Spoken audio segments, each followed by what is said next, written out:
Start a small business. No need to work 40, 50 hours a week, slaving your life away. Obtain financial freedom, be your own boss, and create your own destiny.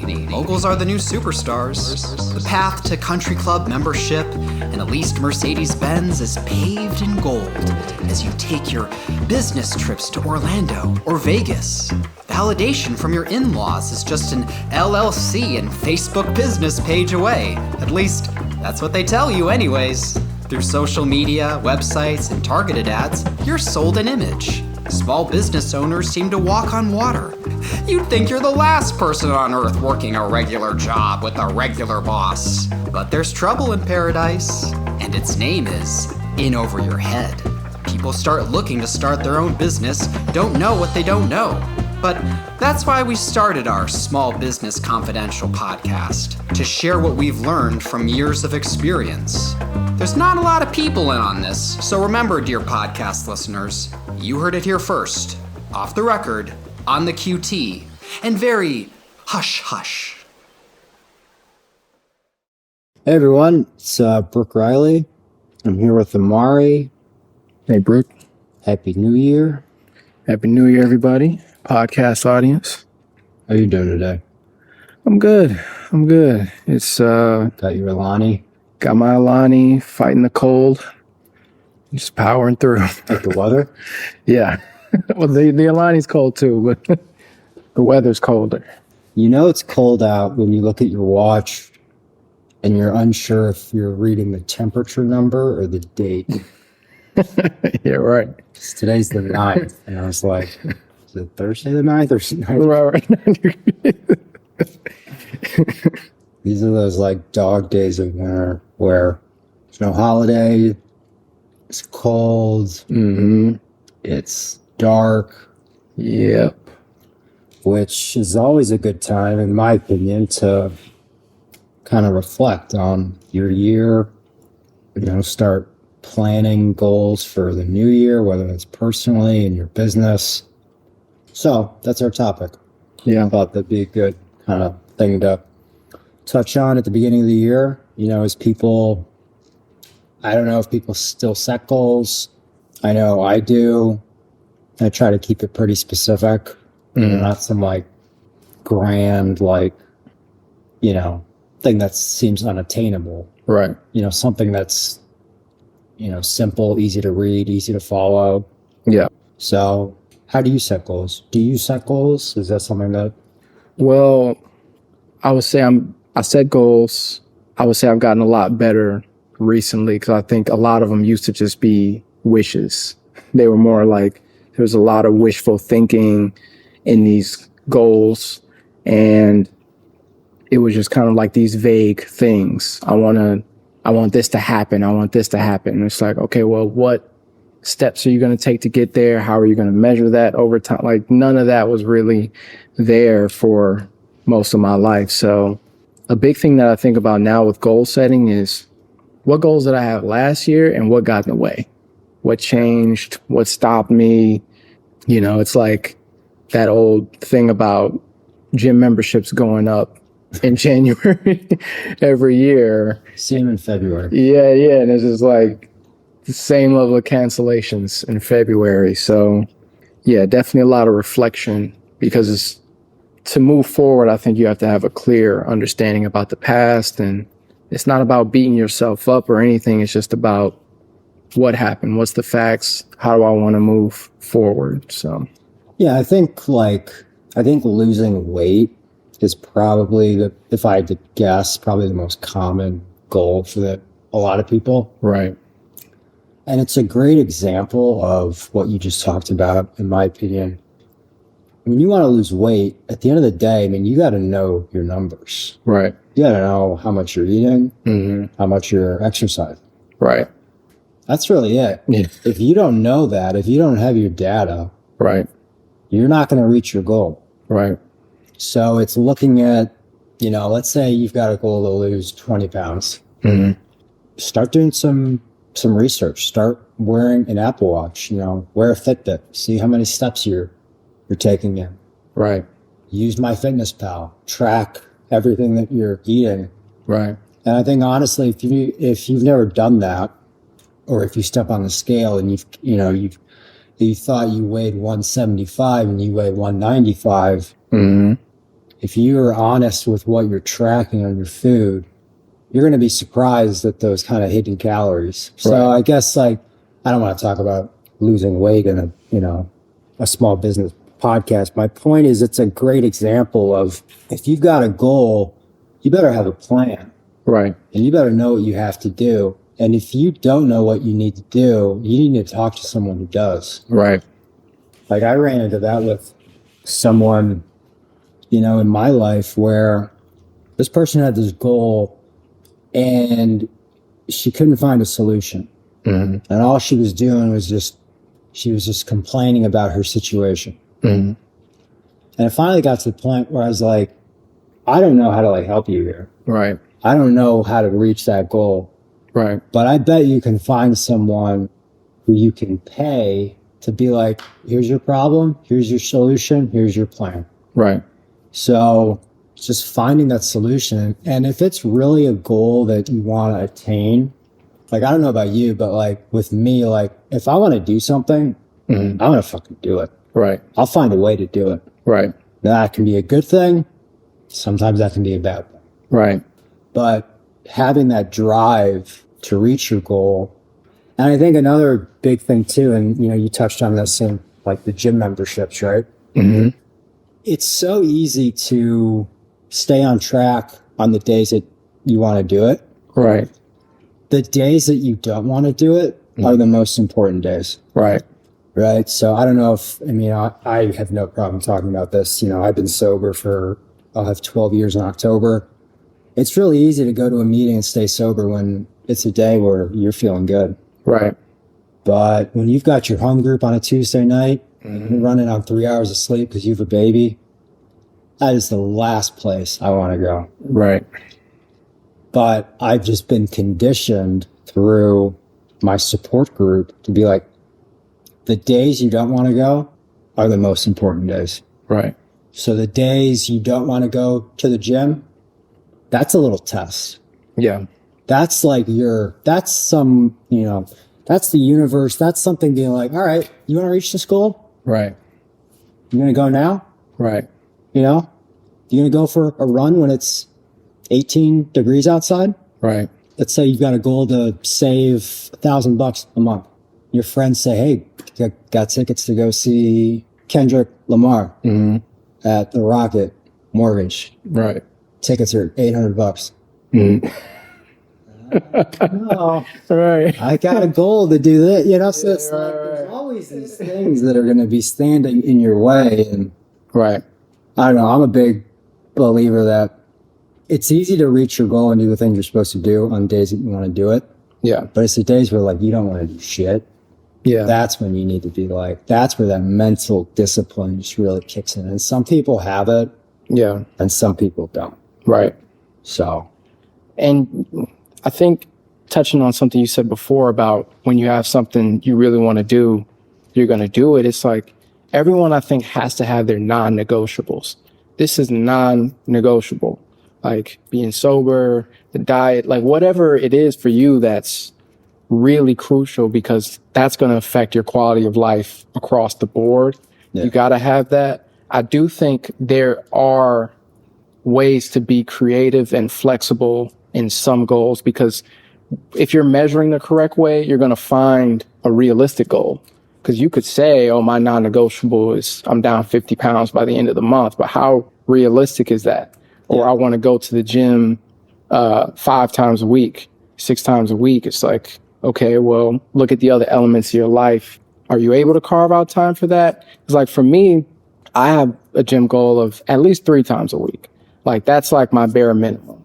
I was working out after work, and a lot of the times I would find by the time it's after work, I'm fried, I'm ready to go home, ready to eat, which it used to work for a while, and then it just became less consistent. And then I found a good groove working out in the middle of the day.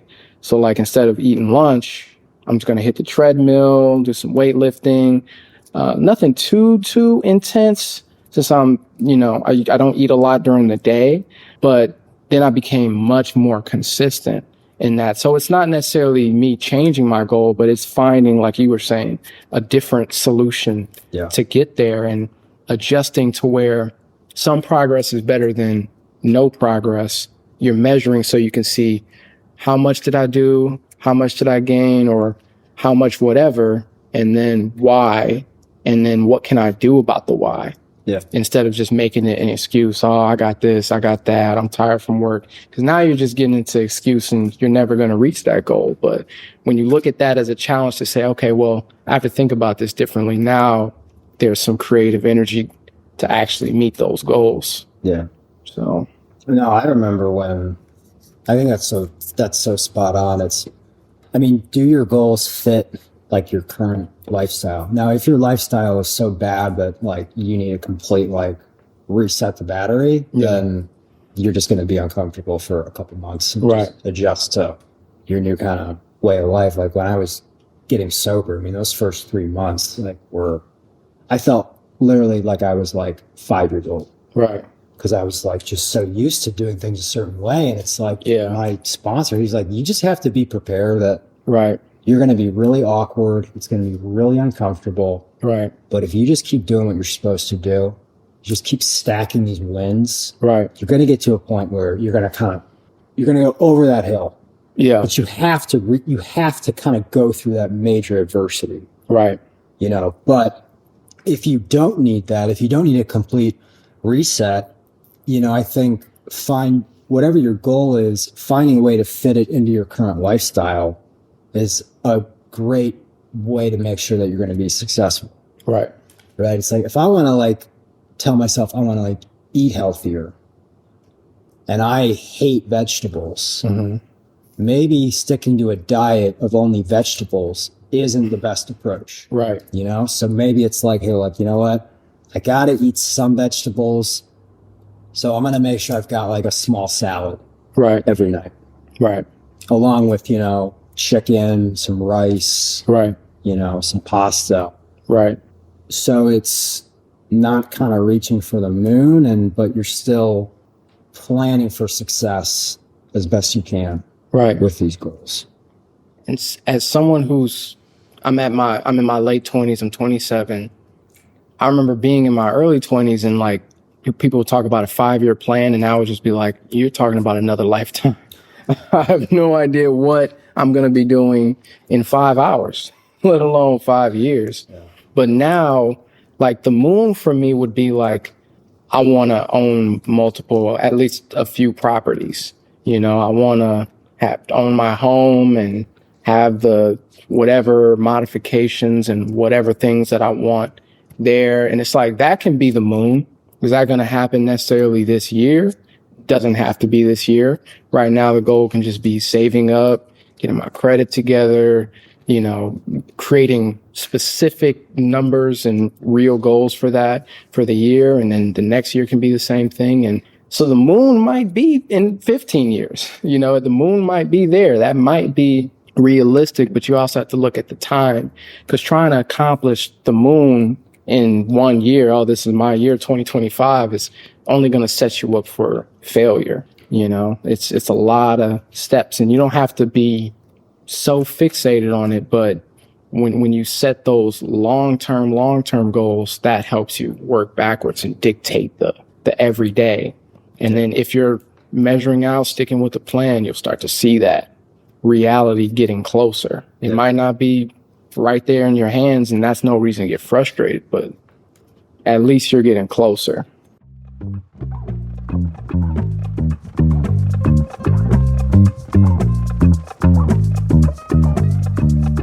Hey, let's stop here. We got to pay some bills. 30 seconds, and we'll be back. If you enjoy listening to our Small Business Confidential podcast, we're sure you'll enjoy our first podcast, The Cleveland Real Estate Investor. We give outside investors an inside look into the real estate market in Cleveland. Cleveland has been on the rise, and investors from all over see those cheap prices and salivate. Our job is to educate those investors and steer them in the right direction with several years of experience of how to do it right and many examples of how to do it wrong. Find the Cleveland Real Estate Investor podcast on any app you listen to your podcast today.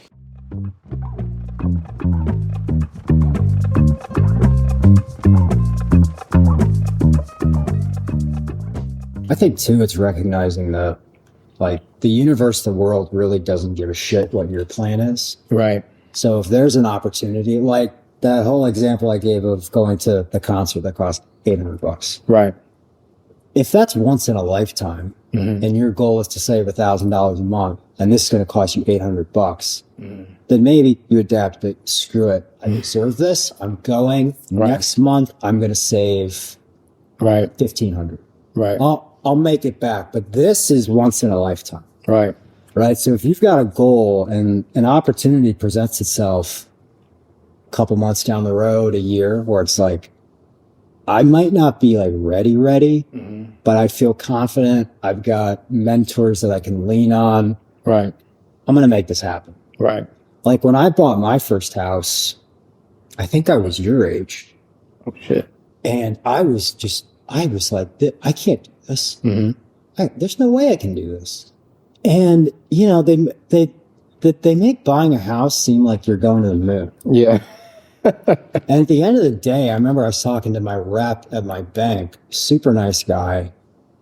And he's like, Brook, at the end of the day, it's a bill. Right. Do you pay your bills? Right. Yeah. This is just a slightly higher amount. Right. But based on your numbers, based on your spending, you can afford this. Right. You know, I hear people a lot, like guys in their like late 40s. They're like, well, you know, I'll have kids when I'm a little bit like older. Right. I remember I looked at one guy, I'm like, you're there, buddy. it's like 50. Yeah.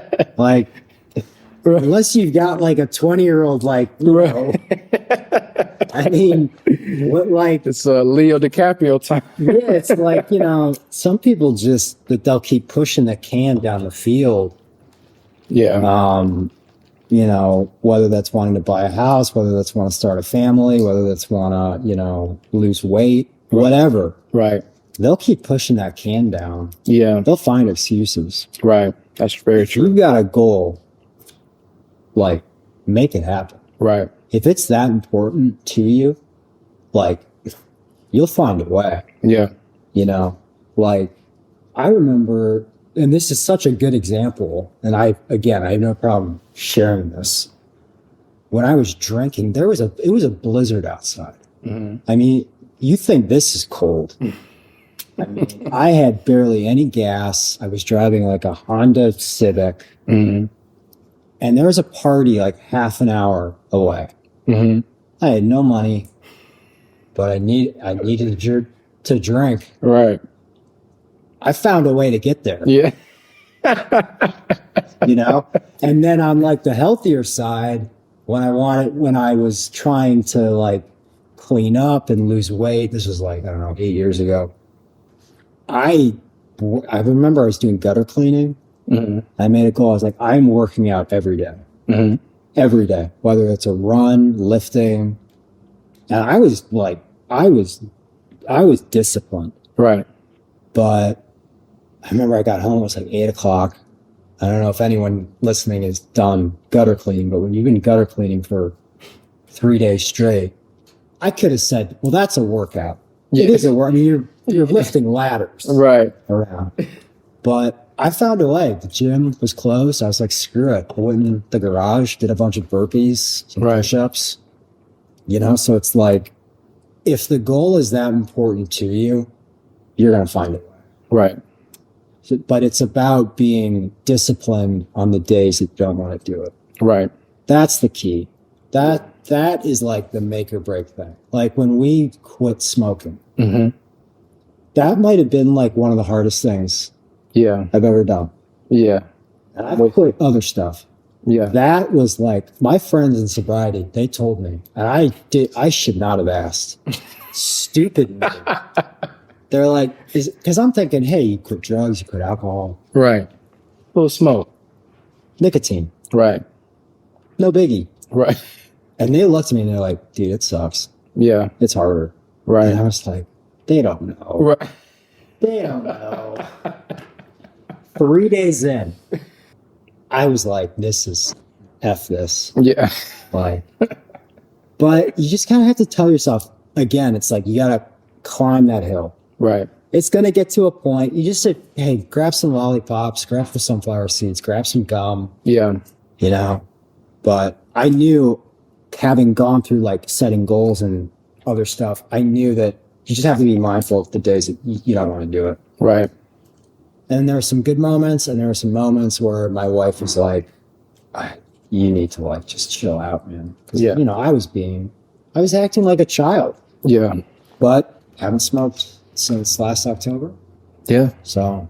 And it's just those days that are so hard are the days that I know for me, at least, like I look back on, and I'm like, I'm glad that I stuck through it. Even if it's one day at the gym, like my girlfriend, I was kind of just like being a baby about not wanting to go to the gym that day. I was like, I got a headache. I'm just worried. I'm just ready to go home. And she was like, no. Just do what you can in the gym, because you're going to be so happy after you did it, to just be able to say that you did it. Right. Even if you don't have like the craziest workout or whatever that you might normally have, like just being able to say that you did it, looking back, like you're going to feel that. And then that empowerment is going to help push you through the next one. Because now you're going in knowing like most of it is mental. It's always mental. Yep. Like I know I've told you this. I've been doing a cold plunge every day for 4 years. Mm-hmm. Well, a year ago, I bought as a gift to myself a sauna. Mm-hmm. And I would do I sauna every night. So I would do 20 minutes hot, 2 minutes cold. 20 minutes hot, 2 minutes cold. Right. Well, going into a cold plunge in January after going in a sauna isn't that bad for me, because I'm just so used to it, right? Right. Your body's just craving that cold, because when you crank it up to 210, after 20 minutes, you're like, I need cold. I need to. Right. So I remember I was like, well, no, I missed the benefits of doing a cold plunge without a hot shower, without a sauna, without a hot bath. And, you know, I've been having trouble waking up in the morning, being like alert, you know, because I've got my newborn at home with my wife. So I was like, well, why don't I just cold plunge in the morning? Easy to say that at night, when you're nice and toasty. Yeah. But then next day, I woke up with some positivity. I was like, screw it, I got this. 20 degrees outside, hopped in. I was like, whoa. Yeah. I forgot just how much it sucks. Right. But the feeling afterwards is you're alert, right? Yeah. You're awake. Right. But after a couple months, like today, if I checked my weather app, it was like 16 degrees. Mm-hmm. And you know how it says like the feels like? Yeah. And I think it was like 3. And I was like, I shouldn't have looked. Right. I know it's cold. Right. Maybe some part of me is like, you're a badass, man. Check the weather. Right. I make my coffee and I am delaying like there is no tomorrow. Like, did I make the coffee? Let me check the coffee. Right. Let me check if my wife needs help changing his diaper. Right. Check the dog. And I was like, you know what? The more you delay this, the harder it's going to be. Right. So now I've just been conditioned. Wake up, bathrobe, outside, hammer the ice, hop in, hop out. That whole process takes 70 seconds. Right. 90 seconds. You know, but it's just like, there is that sense of pride. Yeah. And I guess what I was trying to like relate it to was, because people ask like, well, why do you cold plunge? Mm-hmm. Like, what's the benefit? And I'm glad, like, I always kind of like felt this, but I didn't have anything to like back it up. Mm-hmm. But a lot of like, you know, podcasters that I listen to or like influencers that I listen to, they all have said the same thing. It builds that mental toughness. Right. And I always kind of felt like, well, yeah, I mean, it helps wake me up. Mm-hmm. But I don't think sitting in a ice bath for 60 seconds isn't really the healthiest thing. Now, I know there's some, you know, health benefits. I'm not a doc. I don't know like the details. But it builds that mental toughness. Right. So on the days that I don't want to run my 8 miles, I'm like, screw this. No, you got this. Right. You cold plunge. Right. So it kind of builds that like, no, I've got this. Right. You know, it's like, I don't want to walk the dogs. It's cold out. No, you can do it, man. Right. So yeah, That's so important. That thought infected my mind the more that I worked out and made that a routine. Was you can do this in a variety of all kinds of circumstances. Even if I don't go to the gym, hit a little at home workout, or maybe go for a run, or just something. You can do it. Anything that's telling you you can't do it is an excuse and just trying to usher you back into that old day-to-day routine that I even started this to get away from. Yeah. To lose the weight, to get healthier, to feel more fit and more confident. So, Well, I don't know about you, but I always feel way better after doing something on the days where I don't want to do it. right. Yeah. I don't know what that means or like how I can explain that, but like running is a great example. Mm-hmm. Like there's some days running sucks. Yeah. It sucks. And the days where I'm like, I don't want to do this. I do not want to do this. I'm tired. I'm hungry. Right. I'm thinking about our script meeting at the end of the day. I'm thinking about, I got to get back this email, that email. Right. But it's like, no, you deserve this hour to take a break. And on the days where I don't want to do it and I finish it, I feel 1,000 times better than the days where I'm like, yeah, running time. Right. Like I'll still feel good. Right. But it's just it's something mentally about just doing something on the days that you don't want to do it. Right. For me, a big thing with that is on my notes app, keeping track of what I eat. Oh yeah. And then looking back on the notes that I might have got some DoorDash, some takeouts and this, which is fine every now and then, but I'm getting this stuff when I know I'm trying to lose weight. I know I'm trying to eat healthier. I know I'm trying to pack my lunch and, like really dial that in. Mm-hmm. But those days where I want to give into those urges and I can look back and say, skip breakfast, maybe intermittent fast, had healthy dinner, good amount of protein, vegetables.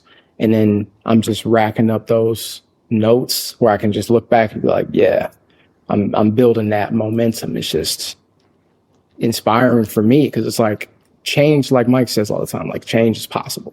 You just have to be willing to just accept the fact that there are going to be days where it's just going to suck. Yeah. And on the days that you don't want to practice your goal is the most important time to do it. Right. I can't stress that enough. Right. We're all human. There's days where I want to do stuff. There's days where I'm like, I just, there's no way I can do this. Right. Suck it up. Make it happen. Right. And if you're still miserable after, then at least you tried. Yeah. But it's like, at least you tried. Right. Yeah. True that. Like I remember when my son was born, like my running pace before him, I'm not a marathon guy. It's not like I was running like 6-minute paces, but it was pretty good. Right. And then after my son, I noticed, because I was like looking at like my dad, I was like, wow, my pace has dropped. And I remember I was talking to a trainer, and he's like, well, yeah, your sleep has been depleted. Yeah. Like, give yourself a little break here. Right. And I was like, yeah, okay. At least I'm still running. Right. But it's like you said, you're going to have to just adapt for what your lifestyle is like. Right. True. So, well, this was a good topic. Yeah. New year, set some goals. Yeah. All right. Do it on the day that it sucks. Amen. All right, A'marri. All right, Brook.